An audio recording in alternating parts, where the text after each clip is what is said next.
Viewers, the AI conversation around the world has been very unidimensional. The emphasis by major tech companies and even the US and China has been on showcasing tech prowess.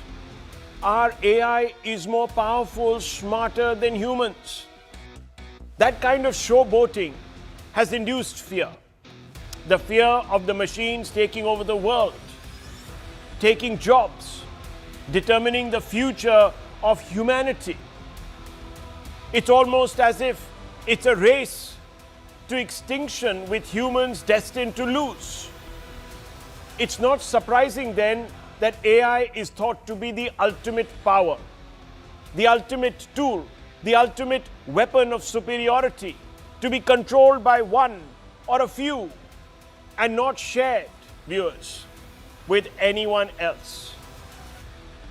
Given the implications, it's natural for developers to approach the development of AI models from this zero-sum, win-at-all-cost perspective. But there's another way. And India's Prime Minister Narendra Modi unveiled India's MANAV vision for artificial intelligence today. Now, viewers, MANAV, what does it mean? MANAV is the Hindi word for human, viewers. We all know this. It's an acronym, though, in reality. And that acronym, when you expand it, is quite a mouthful. But here's what it means. It represents 5 core principles. The M stands for moral and ethical system. The A stands for accountable governance. The N in MANAV stands for national sovereignty, particularly the right to data. A for accessible and inclusive technology, and V for valid and legitimate systems. The MANAV model sees AI not as a race for power, but as a shared human project. It puts people first and insists that technology must serve society, not control it. That the algorithm can't replace the human. By building trust, protecting rights, and widening access, it aims to reduce inequality rather than deepen it, viewers. The goal is simple. Let AI improve lives, create opportunity, and strengthen communities across the world. Viewers, this is what Prime Minister Modi said today at the AI Summit when he introduced MANAV to the world. आज new Delhi AI impact summit में मैं AI के लिए MANAV मानव vision प्रस्तुत करता हूं। मानव का अर्थ होता है ह्यूमन और मानव विजन कहता है M moral and ethical systems, यानी एआई एथिकल गाइडेंस पर आधारित हो। डीप फेक्स और फैब्रिकेटेड कंटेंट ओपन सोसाइटीज में अस्थिरता ला रहे हैं। डिजिटल वर्ल्ड में कंटेंट पर भी ऑथेंटिसिटी लेवल्स होने चाहिए ताकि लोगों को पता हो कि क्या असली है और क्या एआई से बनाया गया है। सबसे सशक्त उदाहरण है न्यूक्लियर पावर। हमने उसका डिस्ट्रक्शन भी देखा है और सकारात्मक कंट्रीब्यूशन भी देखा है। एआई भी एक ट्रांसफॉर्मेटिव पावर है। दिशाहीन हुई तो डिसरप्शन, सही दिशा मिली तो solution. Viewers, the Prime Minister's MANAV model was praised by some of the world's greatest innovators. Emmanuel Macron, the French president, who last hosted the AI Summit, said India built something that no other country in the world has built. And he was talking about, viewers, the digitally enabled Substack, viewers. the digital identity, which has opened so many levers and locks. Sam Altman, OpenAI CEO, says India's approach to AI is commendable and the pace of change remarkable. Sundar Pichai of Google has come out and said India is becoming a global AI hub and can't allow digital divide to become an AI divide, endorsing the Prime Minister's vision for an inclusive AI that transcends borders. And also, of course, viewers, this race between developers. Dario Amodei, Anthropic CEO, said that red lines around AI are fairly important for us and for democracy, unquote. Again, underscoring transparency. The opposition lashed out, however, viewers. Rahul Gandhi has come out and said instead of leveraging India's talent and data, the AI summit is a disorganized PR spectacle. India data is up for sale and Chinese products have been showcased. Jairam Ramesh, Congress MP, has said the PM unveils his MANAV vision for AI. There is simply no treatment for this acronym infection, AI as he called it. Akhilesh Yadav, had the AI summit been managed by AI instead of BJP, the country's image would not have been tarnished. And it goes on, viewers. You've heard the negativists, the pessimists. As global AI leaders endorse India's ambition, the domestic political backlash raises another question. Is criticism strengthening the debate or becoming reflexive? No one is against, viewers, criticism. But it must be substantive. It must engage the real issue. Scrutiny is essential in a democracy. But when global endorsements are rejected ritualistically, on narrow, partisan, sometimes even trivial grounds, you and I are entitled to ask whether the opposition is simply opposing by instinct. The AI transition will demand bipartisan seriousness on data protection, skilling and regulation. India cannot afford the political class pulling in different directions. After all, there are many states where the opposition is in power. Do they have a better alternative? Are they doing any better in their states? Have they empowered developers in a manner that secures both data and enhances transparency and so on and so forth? The real challenge is not applause, viewers, or even outrage, but execution. Ask that question. Talk about whether manavta, in some ways, to pun on the word, is possible in today's day and age. In the AI century, credibility will come from outcomes. And viewers, the responsibility to deliver, quite frankly, these outcomes rests on all sides, at least in this country. Specifically in this country because in some ways we are also federated. Let's open this up. Let's have an honest conversation tonight. We are joined by Professor V. Kamakoti, Director of IIT Madras. We have with us Mr. Mohandas Pai, Chairman of RN Capital. Dr. Ranganathan, who's also a scientist. We have with us Sanjay Jha. We have with us some leading commentators tonight, viewers. And therefore, certain questions need to be posed. And I want to begin with Mr. Kamakoti first. Mr. Kamakoti, the question to you is very simple. The Prime Minister has talked about Manav, the embodiment of certain values. The opposition says this is just a hollow acronym. It can't be achieved in this zero-sum competition for AI superiority. Is the Prime Minister putting optics above outcomes? Fundamental question to you. Or is there some logic to what he is saying? Well, thank you for this question. Thank you for inviting me to this panel. Absolutely, there is no doubt that AI is becoming more and more pervasive. And as AI starts entering, all the five elaborations of the five alphabets in Manav actually makes quite a bit of sense, a lot of sense.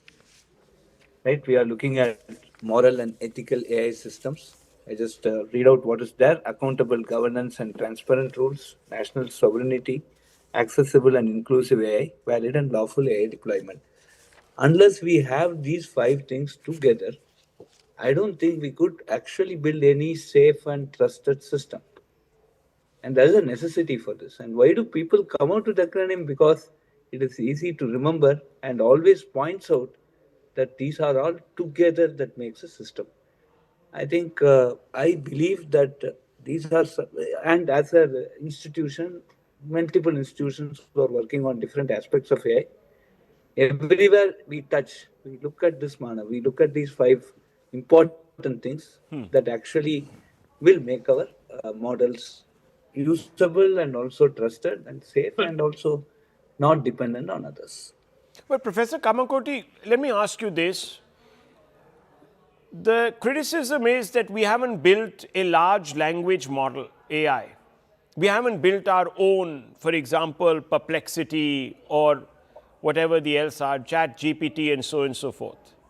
We haven't been able to break that. We haven't led innovation and so on and so forth.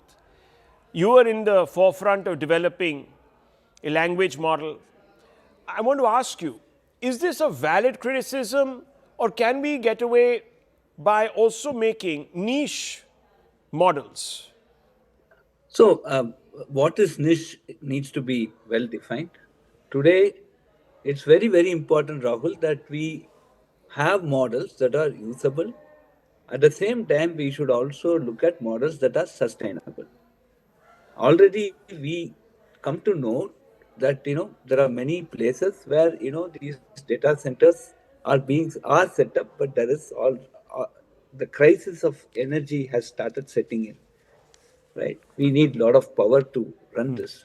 Yes. So in this context, India has been, looking at domain-specific language models, and in this domain-specificity, we have got very good results. There are a lot of projects that we have already done, and 4 centers of excellence in AI has been opened at But Mr. Kamakoti, the opposition also says... IITs and ISC, and no, the opposition also says, let me ask you this, because, and I'm not just talking about opposition, but critics also, that we parked our data. We've basically surrendered our data and so on and so forth. We parked it overseas. We are using American setup here and so on and so forth. So we've surrendered national sovereignty in that sense. Would you agree with that? Because that's one of the things that the Prime Minister said, the N stands for national sovereignty. How do we reclaim it if we haven't bartered it already, that is? No, the main issue here is that we are now in the process of actually going through this entire AI revolution, and we are ensured that all our regulations today say that the data must stay within our country, even when we use some of these cloud services, and many have promised that. And that is also precisely the reason why that we, the N in the Manav has come, because sovereignty is extremely important. And as we are now building certain models, first and foremost, we would like to have complete independence, Atmanirbharta in those models. And the second thing is that, we need the models to reflect what we want, right? So we want to teach our children the Indian pedagogy, right? We don't want some other pedagogy to come. So we want to have absolute, that's what we mean by sovereignty, and that's what is done. And to add, in the recent budget, Rahul, you see, till 2047, that been tax rebate for cloud services within India, and that is being basically done because we want the players to set up things within our soil. So there have been very clear planning. That's what I see. Okay, so Sanjay Jha, let me bring you in. We also have Mohandas Pai and Dr. Ranganathan. I see so many comments. I see Mr. Jairam Ramesh's comment talking about this being an acronym and the Prime Minister suffering from acronymitis, so to speak. Is this criticism really helping? Because I'm not seeing the alternative here. Isn't that really what should be about? If you think that the Prime Minister is just basically talking through the top of his hat, then surely you have some different approach. Can you elaborate on that? I need to hear that tonight, and I think also our viewers. Yeah, sure. Rahul, good evening to you and to Mohan and to Anand and to the gentleman from the industry. I have a few points to make. I think the criticism of Mr. Modi's acronyms, I think, is absolutely justified.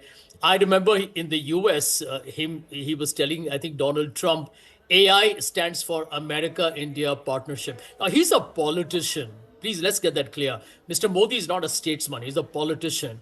And for him, everything is about rhetoric and creating a headline, which, his supporters and cheerleaders then amplify on social media. I don't want to waste too much of time on what Mr. Modi says. The larger problem, and I can tell you this is the real problem, is that we are talking in all these symposiums and these very sexy, glittering meets at 36,000 feet above sea level. AI investment is not going to happen because you bring people together in a summit. These things are a function of semiconductors, they're a function of your larger infrastructure at the base level, the regulations, the whole environment for, shall we say, production, safety, security, IPR, etc., etc. Look at some data points that I want to give you because there are people here who I think are aware of the dynamics of the industry. I looked at some of them. India's R&D as a percentage of GDP, and this is a big measure of how you're going to do an AI or any product. And Mohan Das is from the IT sector, and he will tell you we've been great at back-end coding, Silicon Valley of the East, good in Y2K. We haven't come up with products. We haven't, as you rightly mentioned at the beginning, we don't have a Perplexity, we don't have a DeepSeek, we have nothing really. So technically, we are suppliers, we have global capability centers, but we are not really a player. Any low-cost supplier of a similar service will replace us. Now, here are a couple of points. On GDP, we spend, I'm talking of R&D, 0.64%. And you compare that to China, US, and Israel, I mean, not directly comparable, they are at 2.5, 3, 4, 5%. We are nowhere. Higher education, the key to what I would call is more startups happening, we spend around 0.41% of our GDP. It's actually come down if you look at between 2014 till now. I'll give you one disturbing data to say why Mr. Modi's government is high on rhetoric, high on photo ops, and so low on delivery. 93,000 schools have closed over the last 5-6 years. 93,000 schools. You want to know the dropouts? The big India demographic dividend story, 2.4 crore young people out, even at the primary level, they're not even there. They will never be seeking a job. And I'll give you one more fact. Education as a proportion of government expenditure. That's the commitment of a government to really create primary, secondary, higher education and research, right? Okay, so let me... number is down from 4.7% in 2014 to 2.5% now. Okay. And the last point is political, but it's important. This government goes after universities of excellence. It goes after JNU because it thinks no, let's not. Look, hang on. Sanjay, let's just set that. No one has gone after anybody. But that's why Galgotia I don't think. Right? I think no one has gone after. There's no. One second. No. Hang on. That's I mean, come on. I mean, government doesn't have a shred of a stake in Galgotia. If Galgotia wants to barter its reputation and its credibility at the altar of expediency, that is Galgotia's problem. If they think that they are... No, hang on. They will have to suffer. It's like my channel. If I want to put out fake visuals of a bomb going off in some Pakistan backwater and say that this is a bomb explosion that has happened on their nuclear site, then, and if it turns out to be fake, it's my liability. It's not someone else's. It's not the viewer's fault. It's not the government's fault. So let's not mix metaphors. I don't want to trivialize this debate. We have interesting and intelligent people, and let's do service to that. So one second, Mr. Kamakoti, I just wanted to bring you in on this because it's a question I also asked I will ask Mr. Mohan Das Pai about R&D. I want to ask you, is this valid that we are not spending enough on R&D as a percentage of GDP and so on and so forth, and therefore we can't deliver what the world expects or what we should expect of ourselves? See, we are talking about the AI summit today. Rahul, let's just keep it to that, right? And you could have come and watched, I don't know whether the other viewers have watched you must see the type of development that has happened at different fields, right? Be it the hardware part, we have very, very interesting solutions. The type of startups that have come up. And, we did showcase two important, outputs from the academia industry collaboration, namely the Sarvam and the Bharatjan. We have shown lot of demos which are quite practical, and there are a lot of installations that are already started happening in this area. So I think one of the things that this summit is not about how to compare different parts of the world, different countries, saying who is big, who is small. This summit is about a very important thing, that today AI is becoming, it has the good things and the bad things. Where is it to be encouraged? Where is it to be stopped? What are the regulations that need to come? What is the common denominator that we need to achieve?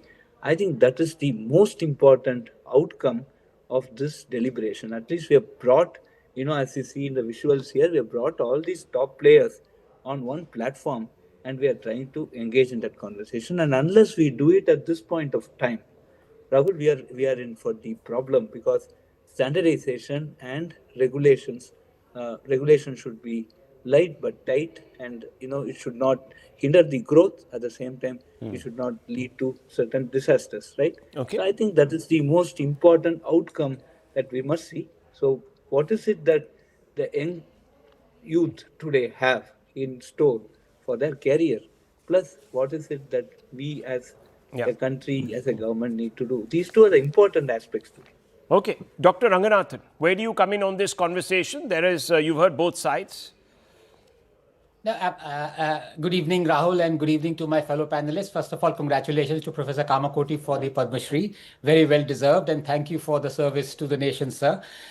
Today, I must say this, there are no two sides, because there is one side, and I must agree with what Sanjay has said. The data that he rattled out about the expenditure of the government on health or education, you may call it, he's right, except can I please qualify 2 points out there? Number one, he's right about the percentage GDP spend on R&D is 0.65.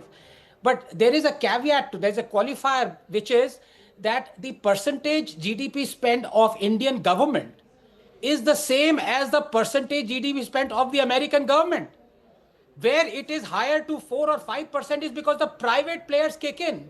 In India, that is not happening, Sanjay. So unless the private industry starts to spend as much as the American private industry is spending on R&D, we are going to see this difference. Whereas the national governments are spending the same. So that is an important qualifier. Number two, you're absolutely right that we must spend more on R&D, on health, on education. But then this is another debate, because I immediately come in and tell you, we need to generate money. And socialist economies just cannot generate enough money to spend on such things. So that is another problem. Now let me come directly to the AI, and I want to make 2 quick points. Number one, I have been using AI for the last couple of years, especially Google's AlphaFold for protein structure determination, or whatever model that it comes out for. I am not fazed by it, unfazed, in the sense troubled by it, because I believe it is not artificial intelligence anymore. It is accumulated human intelligence for the last 2000 years that is now come to aid us. And the fact of the matter is, science has always been a means to the end, which is philosophy. All of us in 5 to 10 years, all the jobs that require mental faculties are completely going to be taken over by AI. The job that I do as a scientist I should be fired, because I'll give you an example. Last year, 20 labs came together. They took 5 elements, Rahul, carbon, nitrogen, oxygen, hydrogen, sulfur. They generated 36 million compounds. Out of that, they made 24. Out of that, 7, and out of that, 3 came out to be the most potent antibiotics yet known to man against MRSA hospital infection. What used to take 50 years for humans to do, the AI machine learning tool did it in 15 days. This is what we have come to. So this is a gift that we must use. We must find out what are the jobs that we are going to do. Now, final point, and this is important. I am not worried about the fact that India is spending 1/10 of what China is spending on AI, $11 billion. China is 110, or 1/40th of what America is building, because money does not matter. What matters is spark. Let me remind you, that in the last 50 years, two of the greatest inventions in molecular biology that would have spawned 2 trillion each costed only $58. I talk of the PCR that Carey Mullis got the idea when he was stuck in a traffic jam going to meet his girlfriend, and I talk of the Sanger DNA sequencing method that costed $48 precisely. So I'm not worried about the money spent. What I'm worried about is, are we inculcating in the new generation this spirit to learn and to invent more? And I think we are getting there. Okay, so let me ask Mohandas Pai also. On the R&D proportion of GDP, is this a failing that we don't put enough money as some of the other leading economies in the world are doing, specifically China, United States, Mr. Pai? And does that concern you? Does that worry you? Yes, it is true. R&D spending in India is abysmally low. We should increase it, and we've been talking about it. You know, Rahul, Government of India and state governments spend 10 lakh crores a year on subsidies. Union government 4 lakh crores and rest of the states. My state of Karnataka is spending nearly 1 lakh crore on subsidies because our chief minister still thinks that giving 5 kg rice to 80% of people is the most important thing he has done in the new government. So we need to spend more because the future belongs to innovators. Why can't we spend 50, 60,000 crores a year with central government in here? They got the new RDI fund, right? 1 lakh crore fund. And they put 20,000 crores in the budget for 25-26. They took back 17,000 because almost nothing has been spent. So we need to accelerate. We need to put more money into innovation, and that is going to be the key. And we don't have time to waste. They're absolutely right. We're not investing enough. For example, my state of Karnataka is the largest digital state in India.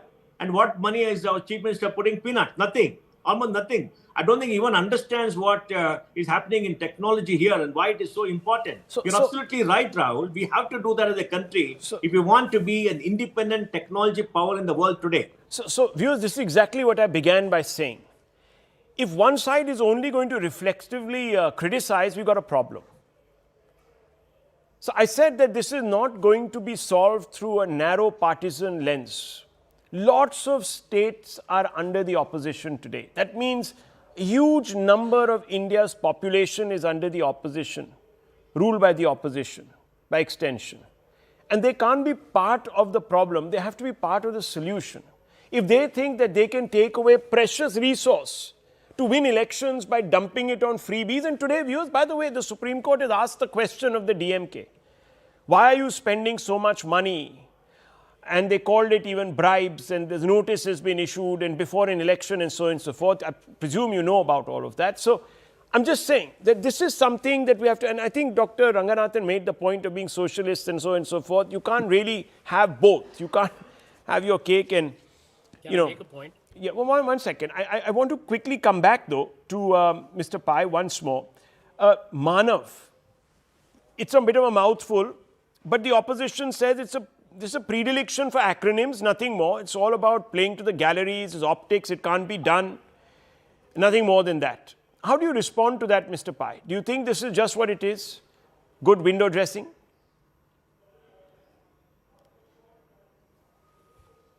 Well, I think the people are making the statement obviously don't know anything about AI and what is happening in India. India is the third largest global power in AI. And India is beginning to do very well. And they need to understand that before making this kind of silly remarks and degrading their own country and their own people. You saw what happened in Delhi. In that summit, more than 300,000 people registered. 24, 25 heads of states came. About 25, 30 big global CEOs came, the power, and total commitment of investment in India is maybe $300, $400 million. Remember, Mukesh Ambani committed 110 billion. Adani, of course, will commit 100. Then Chandra is probably spending about 100. Then Google and others. They're all spending enormous amount of money for that. They're not foolish, right? They're putting money where the talk is. And you saw about 645 companies, something come there and present. A lot of them are doing apps. You see, Rahul, there are 4 layers or 5 layers in AI. One is the large LLMs. Now we got a language LLM. It is not large enough because you got to spend billions of dollars. Obviously don't have the money. The second thing is small LLMs and agentic AI. And Nandan Nilekani in that Infosys Investor Day had made sure that that's where India is going to dominate the world because global enterprises cannot use AI without India. They need somebody to help. Third is a small AI application where hundreds of startups are coming up. In Bangalore, in my office, we've seen 800 AI first startups applying for capital in the last 8-9 months. It's enormous. And then, of course, there's a hardware layer where we got our own, chip wafer manufacturing. We got our OSAT, we got our chip assembly, and the industry is being created where no industry existed. So India has done very well, considering where we started from and where we came from. And remember, there are two great superpowers in AI. America, $32 trillion of GDP, and they're spending $2 trillion on creating data centers and hyper cloud. And China, we spent $135 billion in AI last year, with the government spending $39 billion, with a $20 trillion economy. We're a $4 trillion economy. And for a $4 trillion economy to be the third largest in the world ahead of Europe is fantastic. Okay, well, look, we've heard a lot of different perspectives. I'm afraid I've run out of time on this segment of the show. I want to move on. Sorry, gentlemen, I can't take follow-ups. Please do bear with me. But that's the frame, viewers. That's the moment. That's the Manav moment where humanity has decided to lock hands and serve humanity. And I just hope that all those founders there who are locked in competition, sometimes put profit before people and humanity and so on and so forth, just alter their vision a little bit, because there will be a for and whole humanity focus then, and that'll really help. So let's move on, viewers. Let's move on. And I want to